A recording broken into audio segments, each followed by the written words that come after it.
गुरुर्ब्रह्मा गुरुर्विष्णु गुरुर्देवो महेश्वरः गुरुः साक्षात् परं ब्रह्म तस्मै श्री गुरवे नमः। नारायण नारायण नारायण नारायण। आज 29 सितंबर और नवरात्र का शारदीय नवरात्र का शुभारंभ भी आज से ही है।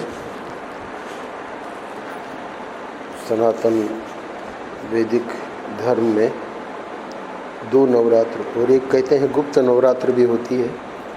तो दो प्रसिद्ध नवरात्र हैं, चैत्र वाली और ये शारदीय नवरात्र। देवी का पूरे भारतवर्ष में और बल्कि विश्व में जहाँ भी भारतीय लोग हैं, देवी का इन 9 दिनों में कलकत्ता में बंगाल में विशेष रूप से, जैसे महाराष्ट्र में गणेश जी का मनाते हैं, देवी का भी महाराष्ट्र में मनाते हैं, और गणेश जी का विशेष रूप से बंगाल में देवी का ये नवरात्र, जिसमें काफ़ी बहुत बड़े बड़े आयोजन होते हैं। तो अपने आश्रम में भी आज अनुष्ठान का प्रारंभ होगा, शुभारंभ होगा। तो ये जो बहुत सुंदर साधन भजन के लिए भी ये जितने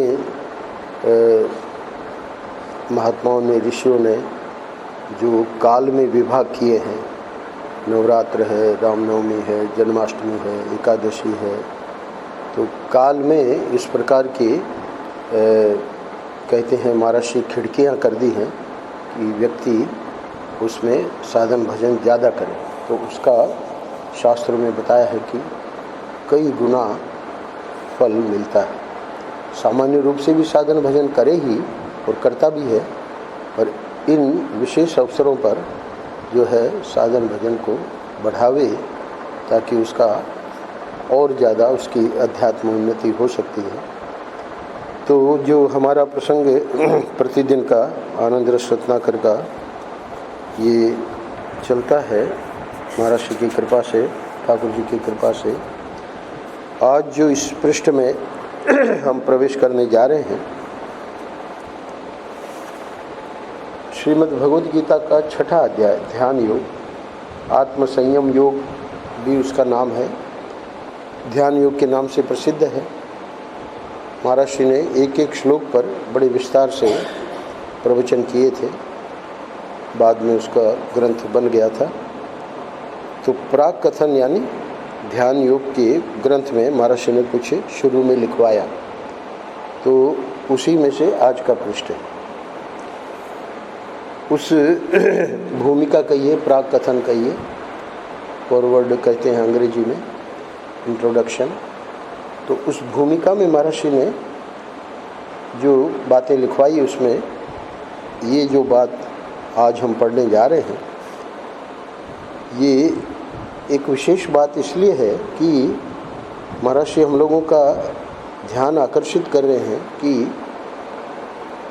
जो प्रवचन होते हैं, क्योंकि महाराज श्री तो प्रवचन दे रहे हैं, पुस्तक तो बाद में मिली, तो जो प्रवचन होते हैं, एक बार बेलशरी जी ने, गुंदावली जी महाराज के अनुगत जो महापुरुष थे, उनका मैंने पढ़ के यहाँ सुनाया था कि 3 प्रकार के प्रवचनकर्ता होते। एक तो जो अपना रटी रटाई या पढ़ के सुनाते हैं हमारे जैसे। दूसरे जो बहुत उच्च कोटि के महापुरुष होते हैं, ईश्वर कोटि के संत, जो अपने अनुभव से, ओंकारेश्वर के स्वामी रामानंद जी कहते हैं कि इनका प्रभाव इसलिए विशेष पड़ता है क्योंकि वे सिर्फ वाणी से बोल नहीं रहे, उन्होंने जो भी पढ़ा जा रहा है उसको जीवन में उतारा है। तो उनके जीवन से हमको प्रेरणा मिलती है। सत्संग यानी संत का संग, सो सत्संग का, इतनी सत्संग की महिमा इसलिए है कि ऐसे ही जब बहुत उच्च कोटि के साधक कहिए या ईश्वर कोटि के संत कहिए, तो उनके सानिध्य में जब हम बैठते हैं तो वाणी से जो बोलते हैं उससे भी ज़्यादा प्रभाव उनके जीवन का हमारे ऊपर पड़ता है। हम उनके सत्संग में अपने जीवन में प्रेरणा लेते हैं ऐसे संतों से। और तीसरा बताया कि जो बिजनेस यानी धंधे के लिए, तो धंधे के लिए उसमें भी कोई बात नहीं, ठाकुर जी की ही महिमा गाते हैं वो। तो वो भूमिका में उन्होंने बेलसरी जी ने इसलिए लिखा कि गोंदावली जी महाराज जो हैं वो ईश्वर कोटि के संत थे, यानी वो प्रवचन करें भी न भी करें, उनके जीवन से ही लोग प्रेरणा लेते थे। तो आज भी कथा में आज के पृष्ठ में भी परम पूज्य महाराज श्री बताने जा रहे हैं कि वो जो संत होते हैं अपना माल हो तो लुटाने में भी मज़ा आता है। आज के पृष्ठ का शीर्षक है। तो यहाँ क्यों संकलित किया गया है, क्योंकि आगे परम पूज्य महाराज श्री एक अपनी घटना बतावेंगे जिसमें उनको श्रीमद् भगवद गीता पर 2 पुस्तकें एक महात्मा ने दी। दक्षिण में महाराज श्री गए थे तो चुनार यानी बनारस के पास, तो चुनार में महाराज को पता लगा कि कोई दाक्षिणात्य महात्मा एकलिंग स्वामी, तो वो जो दक्षिणी महात्मा थे महाराज तो दर्शन करने गए, पर महाराज की जो प्रतिभा और महात्मा लोग पहचान जाते हैं।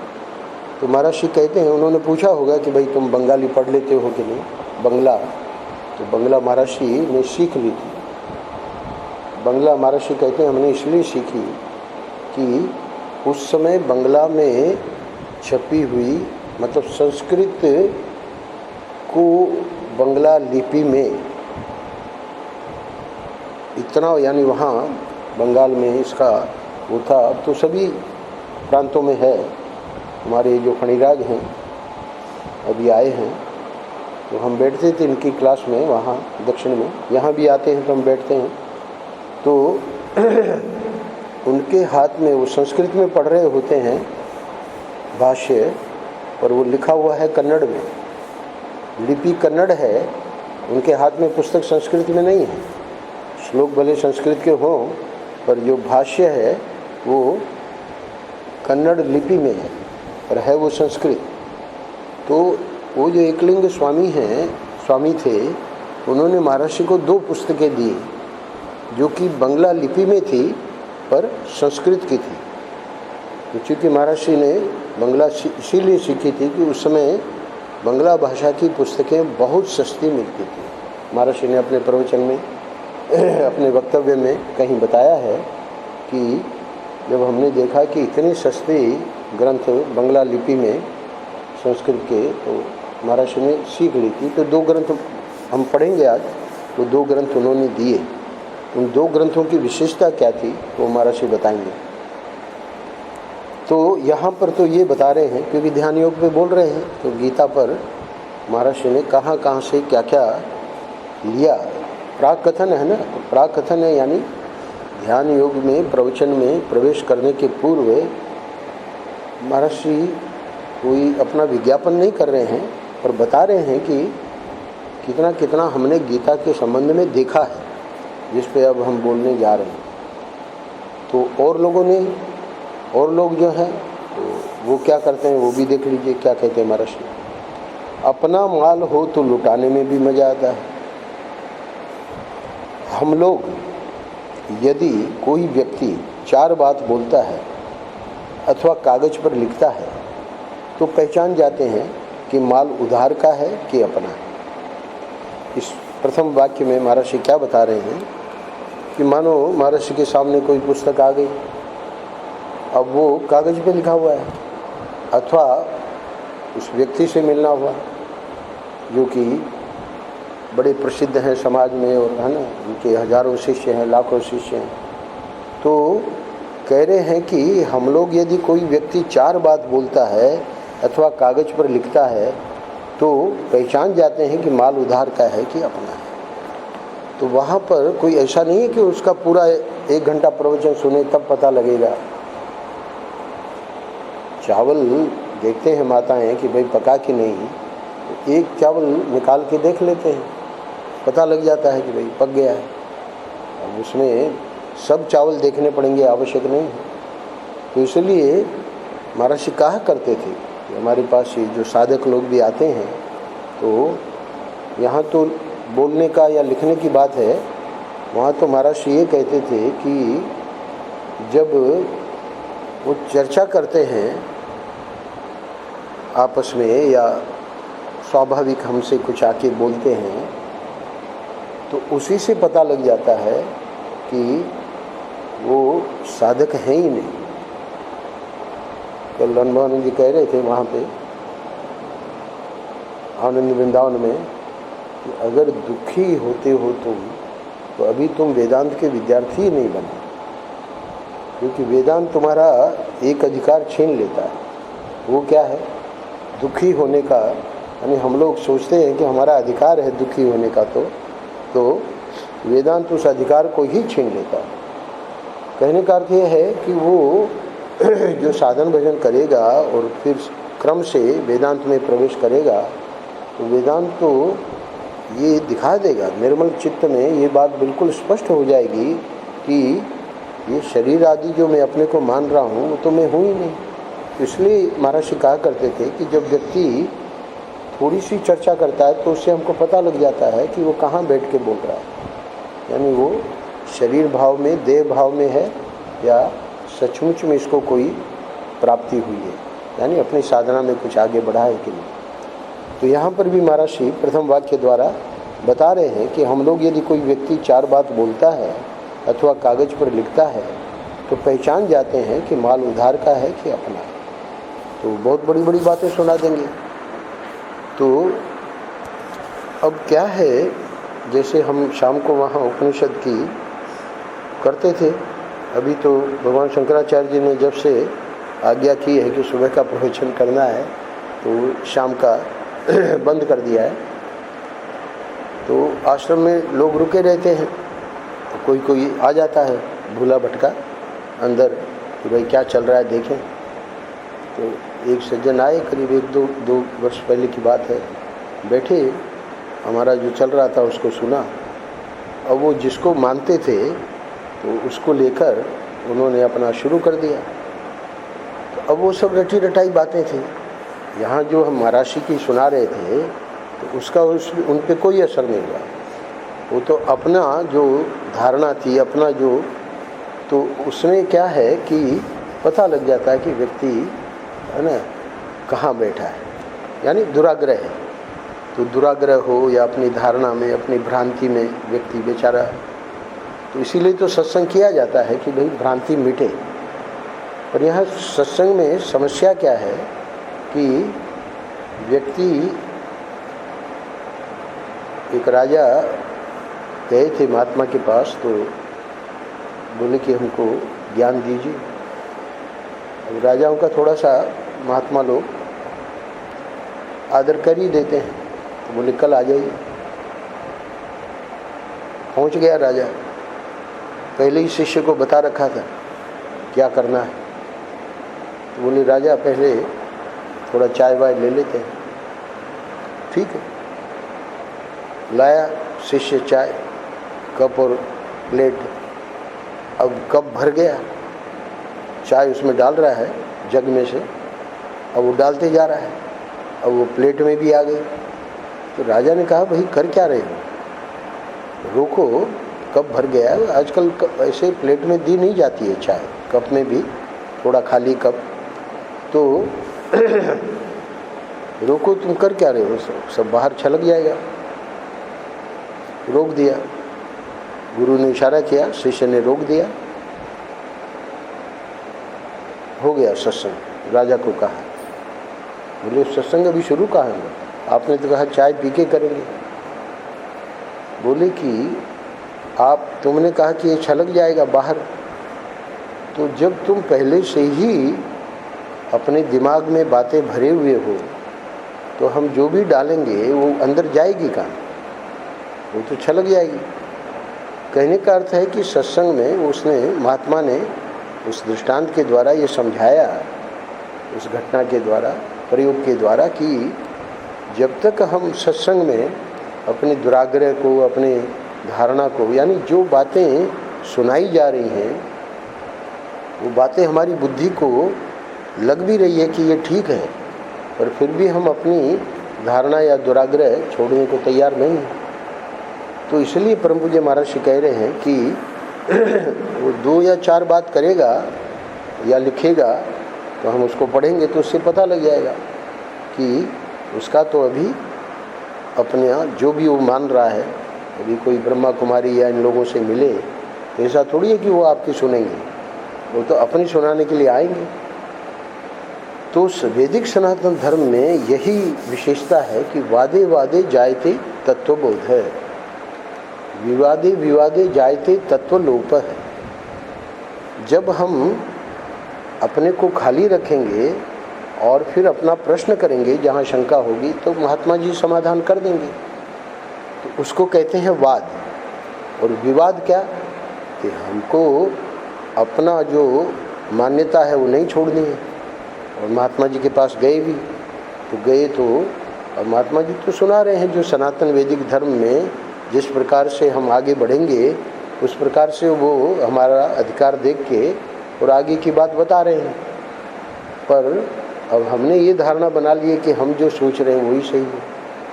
तो फिर हम काकभुसुंडी जी का गुरु जी के साथ विवाद हो गया, उनको कौवा इसीलिए बनना पड़ा। तो उन्होंने पूरी अपनी कथा सुनाई है। शर्मा जी बैठे हैं हमारे ओमिक्स वाले, उनको मानस का बहुत बढ़िया संस्कार है। तो वहाँ बड़े उत्तरकांड में तुलसीदास जी ने बड़े विस्तार में वर्णन किया है। काकभुसुंडी जी ने अपनी आत्मकथा सुनाई है। तो गुरु जी से बोले कि वो अद्वैत का सुना रहे थे और हम जो है हमारा द्वैत का था। तो जब इस प्रकार से हमारा दुराग्रह गुरु जी ने देखा तो शाप दे दिया। तो बड़ा मुश्किल है। कह रहे हैं कि हम लोग, यदि कोई व्यक्ति 4 बात बोलता है अथवा कागज पर लिखता है तो पहचान जाते हैं कि माल उधार का है कि अपना है। तो ये पहचान यानी हर दृष्टि से कि ये व्यक्ति हमको सुनने आया है कि सुनाने आया है, हर दृष्टि से महात्मा लोग, है ना। तो फिर ज़्यादा उससे माथापच्ची नहीं करते हैं। वादे वादे जायते तत्वबोध। वाद अगर है तो वाद जो है वो इसको स्वस्थ कहते हैं। स्वस्थता क्या है वाद में, सामने वाला सुन रहा है, सामने वाले की श्रद्धा है और वो जब सुन रहा है तो उसको उसका फायदा होगा। तो अब उसको शंका या कोई भी है ना समस्या, तो वो रखेगा, वो बड़े प्यार से जो महात्मा उसका समाधान कर देगा। हमसे 1 घंटा एक व्यक्ति ने, 1 घंटा तो हम बैठे उनके साथ, उन्होंने तो 1 घंटा नहीं मांगा और हम आ गए थे। उन्हें 11 बजे का समय दिया था तो 12 बज गए थे, तो वहीं बैठे थे। तो पहला वाक्य वो क्या बोलता है जो हमसे समय लिया, पहले आप हमको अभय ज्ञान दीजिए। हमने कहा ऐसा क्यों? अरे भाई तुम पहले अभय दान मांग रहे हो, इसका मतलब तुम कुछ प्रहार करने जा रहे हो। तो तुम हमसे कुछ सीखने आए हो या सिखाने आए हो, है ना। तो बड़ा मुश्किल है ये जो मार्ग है। फिर हमने उसको समझाया, उसको अभय दान नहीं दिया। हमने कहा कि इस प्रकार से किसी भी कहीं से भी सीखना हो तो ऐसे नहीं जाया जाता। वह हमको अभय दान दीजिए और अब जो है हम जो है तुम पे वादे वादे जायते तत्वबोध है। ये वाद है। अगर हमारी किसी में भी श्रद्धा है तो उससे सीखना है उतने अंश में। भले हमारी अभी पूर्ण श्रद्धा नहीं है पर हम उससे समय मांग रहे हैं, है ना। और वो अगर संत वेश में है तो ये थोड़ी है कि अभय दान दे के और उसकी जो है उसको दिखावें कि तुम कैसे गलत हो। इसीलिए तो महर्षि को कहना पड़ा। महर्षि को भी एक बहुत उच्च कोटि के महापुरुष ने कहा कि नारद जी ने हमको दर्शन दिया है और उन्होंने स्पष्ट कहा है कि शंकराचार्य जी का सिद्धांत गलत है। तो महर्षि को क्या कहना पड़ा? महर्षि को कहना पड़ा क्या, तो महर्षि का तो अनुभव ही था। बोले हम शंकराचार्य जी को इसलिए नहीं मानते हैं कि उनका जो लिखा हुआ है ना, तो उसमें हमारी श्रद्धा है। वो जो लिखे हैं वो हमारा अनुभव है। उपनिषद सिद्धांत जिसका उन्होंने प्रतिपादन किया है अद्वैत का, वो हमारा अनुभव है। इसीलिए ओंकारेश्वर का रामानंद जी ने अभी 2-3 दिन पहले मैं सुन रहा था उनका वीडियो में, बहुत अच्छी बात सुनाई। बोले कि संत जो होते हैं उन्होंने इन चीज़ों को जीवन में उतारा है। और वो जो महापुरुष है वो उनको जो भी बेचारे को समझ में आया महर्षि को बता दिया। और उन्होंने एक वाक्य और ऐसा बोला कि वो तो घबरा गए। बोले कि शंकराचार्य तो हमारे स्वप्न पुरुष हैं, यानी वेदांत में सिवाय परमार्थ सत्ता के किसी को सत्य माना ही नहीं है। ये जो व्यक्ति को लेके नाम लेते हैं, महर्षि कहा करते थे सत्संग में, ऐसे ऐसे लोग आते थे कि बड़े बड़े लोगों का नाम लेके, रामकृष्ण परमहंस या है ना फलाना ढिकाना, उनका नाम लेके कि देखिए महर्षि उन्होंने ऐसा कहा है। महर्षि बोलते थे बड़े प्रेम से, देखो भाई बड़ों का नाम लेके आप हमारी बुद्धि को दबाओ नहीं। महर्षि का समझाने का तरीका इतना बढ़िया था। कहते थे कि बड़ों का नाम लेके आप हमारी बुद्धि को दबाओ नहीं। ये क्या होता क्या है कि बड़ों ने बहुत सारी बातें कही हैं, और वो एक बात को लेके व्यक्ति अपना दुराग्रह और सोचता है कि हम महर्षि पे प्रहार करेंगे। तो महर्षि पे प्रहार करने वाले जब लोग मिल जाते थे तो हम तो है ही क्या, तो कहता है कि हमको अभय दान दीजिए। हमने कहा कि ये सब तरीका नहीं है, आपको हमसे समय चाहिए। तो ये तरीका नहीं है कि पहले आप हमको अभय दान दीजिए फिर हम अपनी बात कहेंगे।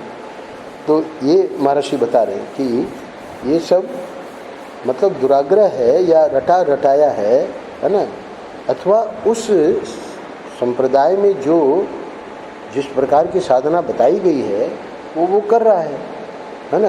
ये तो आवश्यक नहीं है कि हम जाके और जो कोई ईश्वर कोटि के संत हैं उनको हम बतावें कि तुम गलत हो और हम सही। तो बहुत गलत हो गया ना, इसलिए महर्षि को ये कहना पड़ रहा है। अरे महाराज अपना माल हो तो लुटाने में भी मज़ा आता है। एक माल आज लुटा रहे हैं, कल दूसरा लुटा देंगे। और उधार का हो तो देने में बड़ा संकोच होता है। और ये होता है कि आज दे देंगे तो कल कहाँ से आवेगा। फिर महाराज वही दोहराते हैं। संत लोग समझाते हैं कि अद्वैत संप्रदाय, अद्वैत जो सिद्धांत है, उपनिषद सिद्धांत है, शंकराचार्य जी का सिद्धांत नहीं है, वेद का तात्पर्य है। वेदांत जो है वो सिद्धांत का अर्थ होता है अंतिम वस्तु, यानी इसके बाद कोई बात नहीं है। तो वेद का जो सिद्धांत मतलब तात्पर्य है, परम तात्पर्य, वो है वेदांत।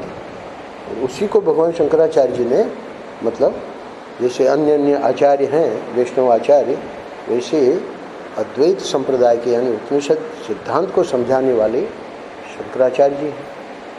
तो महर्षि कहते हैं, क्योंकि अपने यहाँ सभी आचार्यों की जयंती मनाते हैं, तो अद्वैत संप्रदाय में तो ये विशेषता है कि कोई भी आवेगा उसके लिए कुर्सी दे दी जाएगी कि आप बैठिए। क्यों? क्योंकि अद्वैत सिद्धांत की महानता ही यही है, उन्होंने संपूर्ण सनातन धर्म को समझा है। ये जो विशाल वटवृक्ष है सनातन धर्म, जिसमें कई बार मैंने ये कहा है 80,000 मंत्र कर्मकांड के, 16,000 उपासना के और 4,000 वेदांत के ज्ञान के, तो ये पूरा वटवृक्ष जो है उसको जिसने आत्मसात किया है वो है अद्वैत। और उस अद्वैत में ये जितना द्वैत है उसका विरोध कहाँ है? वो पूरा का पूरा द्वैत क्या कहते हैं उपनिषद कि उसमें भास रहा है, द्वैत उसमें दिखाई दे रहा है, सबके लिए कुर्सी है। परंतु अब वो जो द्वैती है यानी वैष्णवाचार्य हैं, अब वो उसको अद्वैती को नहीं बुला सकते क्योंकि उसके लिए कुर्सी नहीं है। यानी अद्वैत में तो सबका अंतर्भाव हो जाता है, क्योंकि सब माया में है। तो माया में है यानी प्रतीति को, व्यवहार को देखकर जो जिसकी समझ है वैसे वो उसका, उनके गुरुओं ने जैसे कहा वैसे वो बोल रहे हैं। तो गलत कहाँ बोल रहे हैं? वेदांत उसकी संगति लगाता है कि भाई ये व्यवहारिक बात है। और अब वो चौथे पांचवें श्लोक में बताने जा रहे हैं भगवान, यानी जिसकी भूमिका बनाई गई, और कल उसको पूरा कर देंगे क्योंकि कल ही जाना है सुरेंद्र भाई को। तो वहाँ उस पारमार्थिक ज्ञान को देने जा रहे हैं भगवान। व्यवहार वाली बात भी आगे बताएंगे तुरंत, क्योंकि उनको पता है भगवान को कि वो जो 1.5 श्लोक में बात कही है जिसमें एकदम विरोधाभास है, वो सबके काम की नहीं है। परंतु जो अधिकारी है उसको तो उसी से वो पारमार्थिक वस्तु का ज्ञान होगा। वहाँ भगवान विरोध क्या है कि व्यवहार वाली बात जब बोल दी कि सब मेरे में स्थित है, तो अब जब परमार्थ की बात बोलेंगे तो स्वप्न में मैंने कितना जो द्वैत देखा, जब मैं जग गया। कितनी बढ़िया बात बोल रहे थे अनुभवानंद जी। बोले चल रहे थे उसमें मोटरसाइकिल पे और एक्सीडेंट हो गया, और एक्सीडेंट हो गया और एकदम नींद उड़ी। तो वो एक्सीडेंट, वहाँ तो एक्सीडेंट हुआ तो बेचारा व्यक्ति एकदम है ना घायल हो गया, डर गया, पर जब नींद उड़ी तो एकदम स्वस्थ था। यानी वहाँ कुछ था ही नहीं, न तो मोटरसाइकिल, न चलाने वाला, न एक्सीडेंट, कुछ नहीं था। तो पूरा का पूरा द्वैत जो है स्वप्न का वो मिथ्या हो गया। तो जब हम अपने स्वरूप में जागेंगे, भगवान व्यवहार की दृष्टि से कह रहे हैं कि मेरे में ये सब भूत है, और फिर उसको विरोध कैसे कर दिया, न चमस्तानी भूतानी, मेरे में कोई भूत नहीं है। अरे भाई जब हम जागे तो वहाँ कोई मोटरसाइकिल, कोई कुछ नहीं था, है ना, पर क्या हुआ, एक्सीडेंट ने जगा दिया। तो द्वैत में ही गुरु लोग जगा देते हैं। इसलिए बोले कि जब तक बढ़िया काम चल रहा है, बढ़िया जीवन चल रहा है, तब तक कुछ नहीं लगेगा। पर जब कोई ऐसी घटना घटित होगी, ठाकुर जी न करें, है ना, पर वो जो इस मार्ग में आ गया है उसके लिए तो करते ही, तब वो व्यक्ति जागता है। तो जब जागता है तो देखता है कि अरे भाई, महात्मा लोग और शास्त्र लोग तो कहते हैं कि ये सब दीर्घ स्वप्न है, ये सच्चा नहीं है।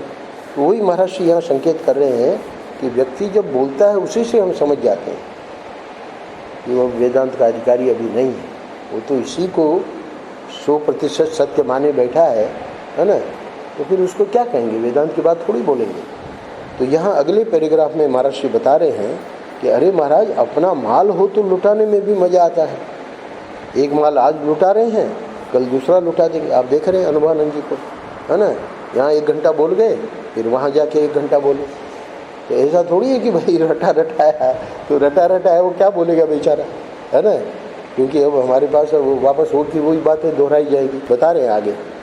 और उधार का हो तो देने में बड़ा संकोच होता है, और ये होता है कि आज दे देंगे तो कल कहाँ से आवेगा। फिर महाराज वही दोहराते हैं। तो ये गुरुओं की जब कृपा होती है, जब हमारा इसमें पूरा का पूरा लग जाता है, पूरा जीवन, तब जाके ये बातें होती हैं। क्योंकि बुद्धि में तो पूरा संसार भरा है ना, तो उससे पहले संसार को खाली करना पड़ता है। इसीलिए संन्यास दिया जाता है। और संन्यास लेने के बाद करते क्या हैं, अपना दूसरा संसार शुरू करते हैं। तो दूसरा संसार शुरू कर देते हैं, तो उससे होता क्या है कि भाई वही की वही चीज़ें दोहराई जा रही हैं। महाराज श्री का भागवत सप्ताह सुनो, कई भागवत सप्ताह वहाँ ऑडियो के उपलब्ध हैं। एक सप्ताह सुन लो महाराज श्री का, और एक दूसरा सप्ताह सुनो जो दूसरी जगह बोला है। वो बातें आपको नहीं मिलेंगी, कहीं दोहराना है नहीं, वही बात महाराज श्री बता रहे। अच्छा, ये बात मैंने भूमिका में बता दी थी। हम 17-18 वर्ष के थे तो घाट घाट के साधुओं के पास जाया करते थे। हाँ, तो एक बार भागकर चुना दे कि महाराज श्री क्यों कह रहे हैं घाट घाट के साधुओं के पास जाया करते थे। ये करना चाहिए। जो साधक है अगर वो ऐसा नहीं करेगा, अब देखिए दत्ता अवधू जी आए, परमेश्वरानंद जी आए, है ना, अमरकंटक के महात्मा जी आए, तो ये सब घाट घाट के महात्मा जो हैं कृपा करके आ रहे हैं। है ना, और फणिराज जी आए। जैसे मैंने कई बार कहा, उच्च कोटि के साधक से हम बहुत कुछ ले सकते हैं। ऐसा नहीं है कि भाई आचार्य जी आए दक्षिण वाले, वो भी है ना ईश्वर कोटि के संत हैं, ये भी जो आए हैं फणिराज जी, ऐसा नहीं है। हम लोग जानते हैं कि ये लोग सब साधक हैं, पर हमसे तो बहुत आगे हैं। हमसे विषय को समझाने में जो उनकी कुशलता है, विषय का जो उनका मतलब पकड़ है। शर्मा जी जाते थे पिछली बार, क्या गजब का समझाते हैं फणिराज जी, इंग्लिश में बोलते हैं। तो जाना चाहिए। भिक्षु शंकरानंद जी के बारे में महाराज ने कहा है कि उनकी एक विशेषता थी, वो संत की जो विशेषता लिखी है बहुत कम मिलेगी ऐसे। बोले वो कहीं भी जाने में संकोच नहीं करते थे। उनको ऐसा नहीं था कि वहाँ हम क्या जाएं, उनका क्या सुने। इसीलिए जब महाराज ने कहा कि मैं भागवत आपको सुनाऊं, बोले हाँ सुनाओ। वही शंकरानंद जी जिनका वाक्य है कि उपासना भक्ति क्या है, तो लोगों को फंसाने के लिए है, इस प्रकार वो बोला करते थे। इतने कट्टर वेदांती थे। महाराज जाते थे इसलिए क्योंकि महाराज को ईश्वर ने स्वयं प्रेरणा दी कि अब अपनी बुद्धि को अद्वैत में लगाना है। इसलिए जैसे ही उनको पता लगा कि ऐसे संत हैं, विरक्त संत, शर्मा जी ने पढ़ा है उनका जीवन, विरक्त संत, और महर्षि को प्राप्ति भी हुई उनसे। तो अब वो उपहास करते थे, भागवत का उपहास करते थे। तो महर्षि ने निवेदन किया, प्रार्थना की कि हम आपको भागवत सुनावें। बोले हाँ सुनाओ। फिर वही संत भागवत सुन के, देखिए ठाकुर जी की कृपा कि ठाकुर जी को रोकना था कि भाई एक इतना उच्च कोटि का है ना ब्रह्मनिष्ठ महापुरुष मेरे सविशेष स्वरूप की उपहास करता है, तो वहाँ महर्षि को पहुँचाया। और महर्षि को वेदांत की सबसे ऊंची दृष्टि देनी थी, तो वो उनसे दिलवाई, आज से अपने को कभी जीव मत मानना। महर्षि कहते हैं कि ऐसा चमत्कार हुआ कि उसके बाद हमने अपने को कभी जीव माना नहीं। दोनों ओर से देखिए क्या अद्भुत घटना है। तो वो उनकी विशेषता ही ये थी कि कोई भी सुनाता था वो जाते थे, सुनते थे। तो उनको क्या सुनाएगा वो, तो उनको अद्वैत का जो सबसे बड़ा जो सिद्धांत है वो हाथ लग गया। तो कहने का मतलब कि देखे तो सही कि भाई वो बोलता क्या है ना, कहता क्या है, उसमें भी कोई काम की बात निकल आएगी। तो इसलिए कह रहे हैं कि हम जाते थे घाट घाट के साधुओं के पास। प्रश्न उठ सकता है कि भाई आपको तो भगवान का साक्षात्कार हो गया था, आप काहे को घाट घाट के साधुओं के पास जाए। हाँ देखिए क्या उपलब्धि हुई। एक बार भागकर चुनार गए। भागकर क्यों? क्योंकि घर में बताते नहीं थे, है ना, लोटा लेके और अपना जो भी है थोड़ा सा सामान लेके चले गए, इसलिए कह रहे हैं भागकर चुनार गए। वहाँ दुर्गा खो नाम के स्थान में एकलिंग स्वामी नाम के एक दक्षिणी महात्मा रहते, यानी सन्यासी नहीं थे, पंडित शंतनु बिहारी द्विवेदी के रूप में गए। तो वहाँ गए तो गीता की चर्चा चली। तो जब गीता की चर्चा चली तो स्वाभाविक है कि महर्षि का गीता का ज्ञान देखकर उस महात्मा को बड़ी प्रसन्नता हुई। तो उन्होंने फिर हमको गीता की 2 टीका दी। देखिए प्राय महात्मा अपने पास कोई ऐसी दुर्लभ वस्तु होगी तो किसी को देता नहीं है, और ग्रंथ तो विशेष रूप से। परंतु जो लोग अपने उस वस्तु की प्राप्ति जिनको हो चुकी है, वो तो चाहेंगे कि भाई ऐसा कोई अधिकारी है तो उनको दे दो, अब हमको तो कुछ रखना नहीं है। तो वो टीकाएँ दे दी। वह कहीं बाद में हमको फिर देखने में नहीं आई, बंगला की थी, पर बाद में महाराज ने देखा तो कहीं नहीं मिली। तो उस समय यानी जब पंडित शंतनु बिहारी द्विवेदी थे तो घर में ही रह गई होगी, क्योंकि इधर फिर संन्यास ले लिया, इधर गीता प्रेस में चले गए। इसलिए कह रहे हैं बाद में का मतलब सन्यासी होने के बाद हमने ढूंढवाया कि भाई वो कहीं है क्या, तो वो टीका मिली ही नहीं कहीं। तो टीका क्या थी? एक टीका का नाम था स्वयं विमर्श भाष्य, बंगला लिपि में संस्कृत भाष्य था, ये बात मैंने समझा दी। और दूसरी का नाम स्वयं प्रकाश भाष्य। तो अब ये टीकाएं जो दी गई तो उसमें उस महापुरुष ने दी महर्षि को। तो अब महर्षि यहाँ एक बहुत महत्वपूर्ण बात कहने जा रहे हैं, ध्यान योग की भूमिका बना रहे हैं। तो ध्यान योग यानी गीता, तो हमने गीता पर ये 2 टीकाएं, दुर्लभ टीकाएं भी देखी हैं। तो उन दुर्लभ टीकाओं में क्या बात आपने पकड़ी? वो रटी रटाई बात नहीं है, वो दुर्लभ टीकाओं में ये पकड़ा। देखिए ध्यान से सुनिए। तो पहली तो मनन रूप टीका थी, और दूसरी का अर्थ ये था कि गीता का आप पाठ करें तो उसके श्लोक कल्प वृक्षवत हैं और वे अपना अर्थ बताना प्रारंभ कर देंगे। 2 पंक्ति में महाराज श्री ने बता दिया है कि अब रटी रटाई बात की जरूरत ही नहीं है। क्यों कि गीता के विद्यार्थी महाराज श्री स्वयं थे, ठाकुर जी ने दर्शन दे दिया था, इतनी ऊंची उनकी साधना थी। और अब जब ये गीता के 2 भाष्य उनको मिले तो स्वयं विमर्श भाष्य की विशेषता क्या थी कि वहाँ श्लोक में ही बताया गया था कि इस श्लोक को समझना हो तो गीता के फलाने श्लोक में जो बताया गया है उसको पढ़ो। जैसे गीता रस रत्नाकर आनंद रस रत्नाकर हमारे हाथ में है, तो कई बार आपने देखा होगा कि हम कहते हैं कि फलाने पृष्ठ में इसका और बढ़िया महाराज श्री बोल चुके हैं अथवा आगे बोले हैं। तो इसको कहते हैं स्वयं विमर्श। स्वयं विमर्श यानी इसी ग्रंथ में आपको दूसरा ग्रंथ लाने की जरूरत नहीं है।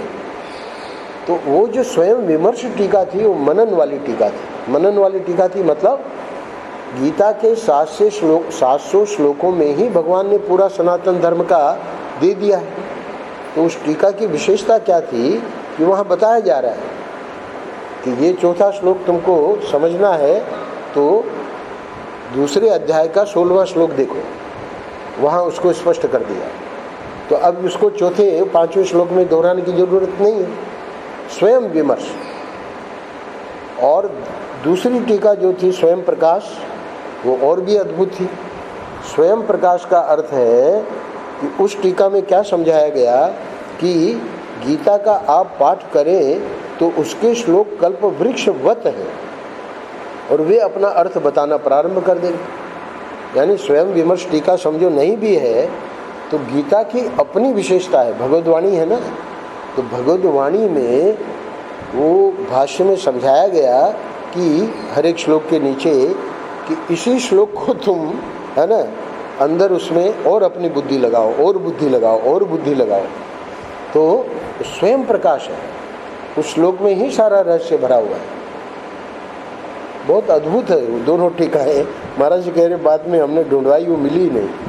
तो कह रहे हैं कि यानी ये महाराज जी किस लिए कह रहे हैं कि हम जब गीता पढ़ें तो हम इस बात को समझें कि श्लोक जो हम याद कर रहे हैं, रट रहे हैं, बोल रहे हैं, ये सामान्य नहीं है।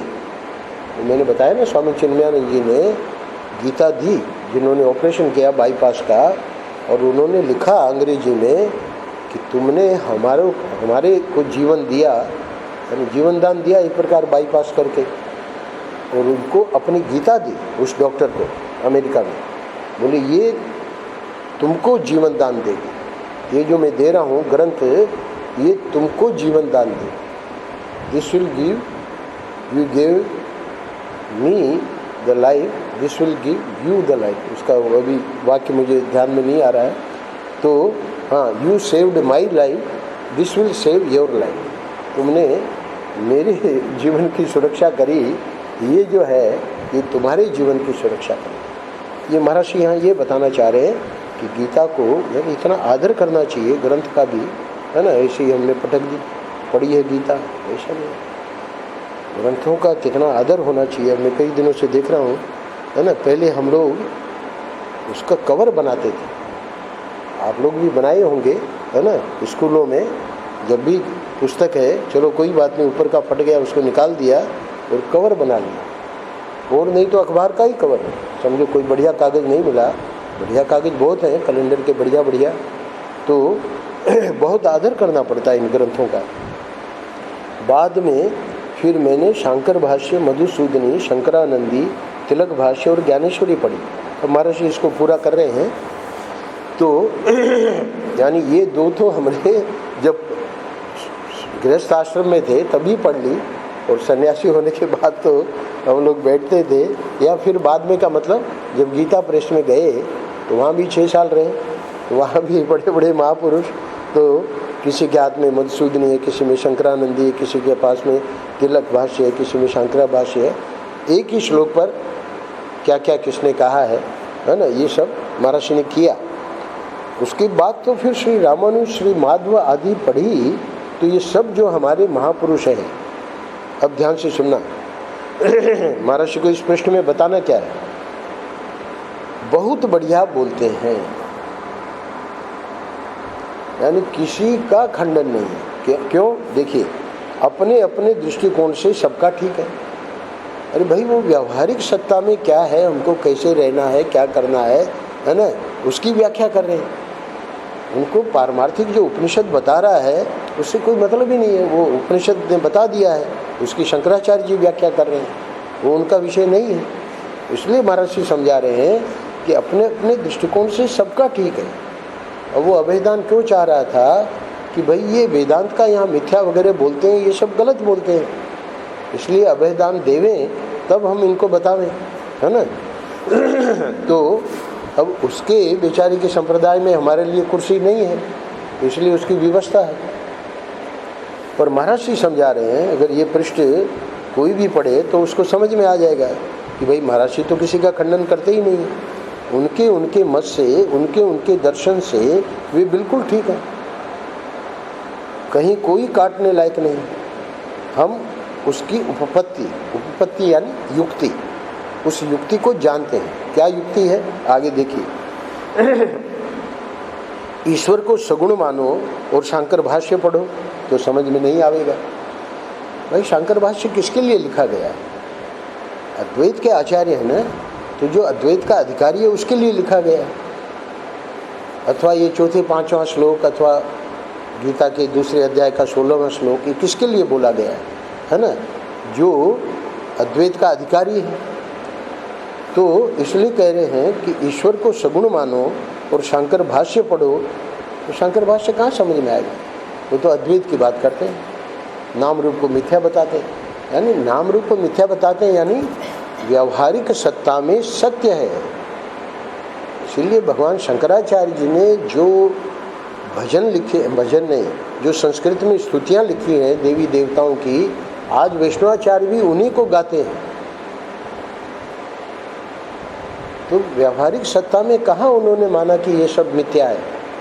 व्यावहारिक सत्ता में इन्हीं की कृपा से अद्वैत का ज्ञान होगा, बिहारी जी की कृपा से ही अद्वैत का ज्ञान होगा। महर्षि क्या कह रहे हैं? ईश्वर को सगुण मानो और शंकर भाष्य पढ़ो तो समझ में नहीं आवेगा, क्योंकि पहले उस कक्षा को पार करो। ईश्वर की ही कृपा से, अरे तुम बोल रहे हो, तुम सांस ले रहे हो, तुम कैसे उसका खंडन कर सकते हो? नाम रूप मिथ्या है का अर्थ इतना ही है कि परमार्थ दृष्टि से ये सब प्रतीति है, पर परमार्थ दृष्टि से सबके लिए नहीं। जो इसी कक्षा में है उसके लिए नहीं कहेंगे। महर्षि पे जब आक्षेप किया गया कि आप वेदांत बोल के लोगों को अकर्मण्य बना रहे हैं, महर्षि ने उसका उत्तर दिया कि हम वेदांत किसको बोलते हैं? जो विरक्त है, वैरागी है, जो इसका अधिकारी है, उसको हम वेदांत सुनाते हैं। अब हर कोई सुन ले और आके और समझ बिना समझे हमारे पे आक्षेप करे, वो तो गलत है ना। इसलिए महर्षि को कहना पड़ रहा है कि ईश्वर को सगुण मानो और शंकर भाष्य पढ़ो तो समझ में नहीं आवेगा,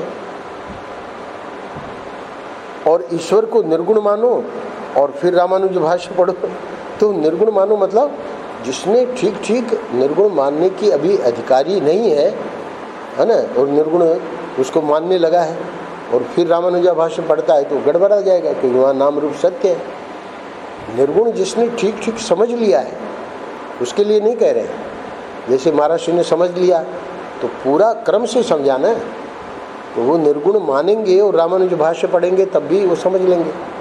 इसलिए कह रहे हैं ना कि सब अपनी अपनी जगह ठीक है। कौन कह रहे हैं? महर्षि कह रहे हैं। तो पर वो क्या है कि हमारे जैसा व्यक्ति निर्गुण मानेगा और रामानुज पढ़ेगा तो हम वो जो व्यक्ति आया उसको हम प्रहार करेंगे। जैसे वो हमारे पर प्रहार करने आया, वो तो महर्षि की कृपा है, उन्होंने ये दृष्टि दी है कि भाई किसी पे प्रहार करने की ज़रूरत ही नहीं, महर्षि के ही तो शब्द हैं कि सब अपने अपनी जगह ठीक है। तो महर्षि का सच्चा शिष्य होगा वो तो किसी का खंडन कर ही नहीं सकता, परंतु जो ऐसे ही अपने मन से ही निर्गुण मानना शुरू कर दिया और भक्ति का खंडन कर रहा है। रामानुज भाष्य वो पढ़ेगा नहीं समझ में आवे, क्योंकि वह तो एक एक दृष्टिकोण है, किस कोण से वह फोटो लिया गया है, जब तक वह कोण नहीं पकड़ोगे तब तक ईश्वर का स्वरूप पे कैसे बताते हैं ये मालूम नहीं पड़ेगा। बहुत महत्वपूर्ण है आज का पृष्ठ। नारायण नारायण नारायण नारायण। श्री राम जय जय राम।